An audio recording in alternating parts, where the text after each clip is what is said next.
네, 안녕하세요. 성남시 지도가능발전협의회 사무국장 맡고 있는 김태진입니다. 저희 성남시 지도가능발전협의회는 올해 이제 예산이 다 끊기면서 지금 해체 수술을 받고 있는 상황이고 명목만 남아 있고요. 저희뿐만 아니고 지금 마을공동체 지원센터, 아까 공인활동 지원센터 말씀하셨고 사회적인 지원센터도 아마 폐지가 되실 것 같지는 않은데 사무국장을 안 뽑고 있어서 이렇게 사업 추진이라든지 여러 가지 어려움이 있다 이런 부분도 좀 있는 것 같고, 대신에 어쨌든 인천 8기에서 이제 신규로 성남시 시장연구원을 다 만들었고, 그리고 성남 탄소중립지원센터라든지 성남 주거복지센터를 이렇게 만드는, 일단 시장연구원은 이제 좀 대대적으로 한 것 같은데, 탄소중립지원센터는 주거복지센터는 그냥 관내에 있는 거라 이 어떤 실질적인 역할과 지휘를 부여받아서 할 수 있을지 저는 잘 모르겠다는 생각이 들고,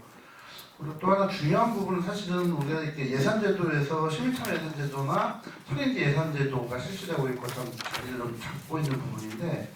올해 예산하면서 이제 이런 부분들이 거의 고려되지 않았고, 특히 이제 아직 본격적으로 되지는 않았지만 탄소인지 예산제도가 어쨌든 법적으로 법으로 보장이 되고 있고 이걸 실시하도록 하고 있는데, 물론 강제성은 없지만 이런 거에 대한 생각은 전혀 없지 않을까 좀 생각이 많이 들고요. 제가 올해 초에 미선 8기에서 공약 사업을 발표를 했는데 보니까 제가 볼 때는 전혀 이런 것들이 고려되지 않았다 이런 생각이 좀 많이 들고,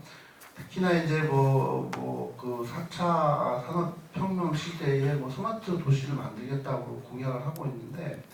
성남시 같은 경우는 제가 알기로는 산업이 별로 없기 때문에 실제로 에너지 사용이 제일 많은 건 건물 분야로 알고 있거든요. 4차 산업혁명을 하는 데 있어서 에너지 문제 이런 거에 별로 고려는 없이 그냥 4차 산업혁명만 하겠다 해서 볼 때 좀 뭘 어떻게 하겠다는 잘 모르겠는데 어쨌든 그런 부분도 좀 있어서 좀 안타깝다는 생각이 좀 많이 들고, 또 하나 지금 성남시 50주년인데 기념행사를 계속 개최를 하고 있고 이번 주 지난주부터 이번 주까지 대대적으로 좀 할 것 같은데, 어쨌든 50주년이니까 좀 잘 해야 될 것 같긴 한데, 다만 한 가지 좀 궁금한 사항들은 예전에 40년사 작성하는 데 있어서 되게 좀 아쉬운 부분이 되게 많았는데 50년사는 준비를 하고 있다고 그러는데 어떻게 되고 있는지 전혀 알 수가 없기 때문에 이런 것들에 대한 것들도 좀 문제가 좀 제기가 돼야 되지 않을까 좀 생각이 좀 들고요.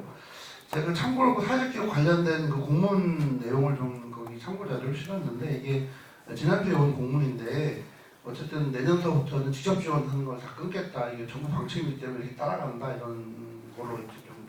공개적으로 했었고, 그래서 사회적 기업 진흥원이 이제 성남시에 있는데 그저께 또 사회적 기업 협의회 측면에서 그쪽에 와서 이제 비판 기자회견 하고 그랬다고 하더라고요. 그래서 이런 부분들이 보면 이게 민선 8기가 진짜 어떤 윤석열 정부하고 하면서 어떤 민간 부분에 대한 어떤 생각이나 어떤 이런 것들이 진짜 어떤지 잘 알 수 있지 않나 이런 생각이 좀 많이 들어요. 그래서 답답하긴 한데,